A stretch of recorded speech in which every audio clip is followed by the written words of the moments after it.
ഹൈക്കോടതിയിൽ ഹർജി കൊടുത്തു. വയനാട്ടിൽ ഇങ്ങനെ മരണം പ്രശ്നങ്ങളൊക്കെ നടന്നിരിക്കുന്ന ഈ സമയത്ത് ഇവിടെ ഒരു ആഘോഷം നടത്താമോ, ഇവർക്ക് നടത്താൻ പെർമിഷൻ ഉണ്ടോ എന്ന് ചോദിച്ചിട്ടാണ് അവർ കൊടുത്തത്. പക്ഷെ അവര് ബുദ്ധിപൂർവ്വം കൊടുത്തത് അവസാന സമയത്ത് കൊണ്ട് കൊടുത്തു. അപ്പോ കോടതി പറഞ്ഞു, കോടതി സ്റ്റേ ചെയ്തിട്ടില്ല, കോടതി പറഞ്ഞു നടത്തുന്നതുകൊണ്ട് വിരോധമില്ല, പക്ഷെ വയനാടിനെ സംബന്ധിച്ച് കളക്ടറുടെ പെർമിഷൻ എടുത്തിട്ട് നടത്താം. അതാണ് ഇപ്പോഴത്തെ അവിടുത്തെ ഒരു രീതി. വയനാടിനെ സംബന്ധിച്ച് ഒരു കമ്മിറ്റി ഉണ്ട്. അപ്പൊ കമ്മിറ്റി പോയി കഴിഞ്ഞപ്പോ ആ പെർമിഷൻ കിട്ടാൻ കുറച്ച് ദിവസങ്ങൾ എടുക്കും. അപ്പൊ അത്രയും ദിവസം മതിയാവില്ല ആ പെർമിഷന്. അവർ സ്ഥലം വന്ന് ഇൻസ്പെക്ട് ചെയ്ത് ഒക്കെ ചെയ്തിട്ട് വേണം എല്ലാ സൗകര്യങ്ങളും ഉണ്ടോ, സേഫ് ആണോ എന്നൊക്കെ നോക്കിയിട്ട്. അപ്പൊ അതിനെന്തായാലും മിനിമം ഒരു ആഴ്ച മിനിമം എടുക്കും. ആ സമയത്തിനുള്ളിൽ അപ്പോഴേക്കും തീർന്നു പോകും. അങ്ങനെ ഒരു ലോക്ക് ഇട്ടിട്ട് സമയമൊക്കെ നോക്കി പണി തരാൻ ഉദ്ദേശിക്കുന്നവര് അങ്ങനെയാണല്ലോ, പണി തരാനാണ്. അവസാനം എന്തായി, കളക്ടർ ഇവരൊക്കെ പറഞ്ഞു പെർമിഷൻ തരാം എന്ന് പറയുമ്പോഴേക്കും അത് 28-ാം തീയതി കഴിയും പെർമിഷൻ കിട്ടാൻ എന്ന് മനസ്സിലായി വരാൻ. അപ്പൊ അവസാന നേരത്തെ ഇനി എന്തെങ്കിലും പറഞ്ഞ് കിട്ടിയില്ലെങ്കിലോ എന്ന് ഓർത്തിട്ട് അത് നേരത്തെ കുട്ടികൾ മാറ്റി റിസ്ക് എടുക്കാറ്. അപ്പൊ പണി തന്നതാണ്, ഞാൻ പണി സ്വീകരിച്ചിരിക്കുന്നു. പക്ഷെ ഒരു വിഷമമുള്ളത്, അവിടെ റിസോർട്ട് ഓണേഴ്സ് എന്നെ വിളിച്ചിട്ട് സങ്കടം പറയാം. കാരണം എല്ലാ റിസോർട്ടും ഫുള്ളായി.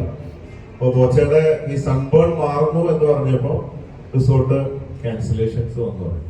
അപ്പൊ ബോച്ച എങ്ങനെയെങ്കിലും നടത്താൻ പറ്റുമോ? ഞാൻ പറഞ്ഞു ഞാൻ എന്ത് ചെയ്യാനുള്ളത്. അതുപോലെ കഴിഞ്ഞ പ്രാവശ്യം അവിടെ നടത്തി കഴിഞ്ഞപ്പോ ഒരുപാട് പേര് വന്നിട്ട് മേപ്പാടി അവിടെ വയനാട്ടിൽ ഓൾമോസ്റ്റ് ആ ഏരിയയിലുള്ള എല്ലാ കടകളിലെ മിനറൽ വാട്ടർ പോലും തീർന്നു പോയി. അവരെന്നോടൊപ്പം വന്ന് നന്ദി പറഞ്ഞു. ഒരു മാസത്തെ കച്ചവടം ഞങ്ങൾക്ക് കിട്ടി പോച്ച്. അത്രയും വലിയ ഉത്സവമായിരുന്നു. അപ്പൊ ടൂറിസം കടക്കാർക്കും വയനാട്ടുകാർക്കും എല്ലാവർക്കും നല്ലൊരു കാര്യമാണ്. പക്ഷെ ഈ രണ്ട് വ്യക്തികൾ അതൊന്നും ചിന്തിക്കുന്നില്ല.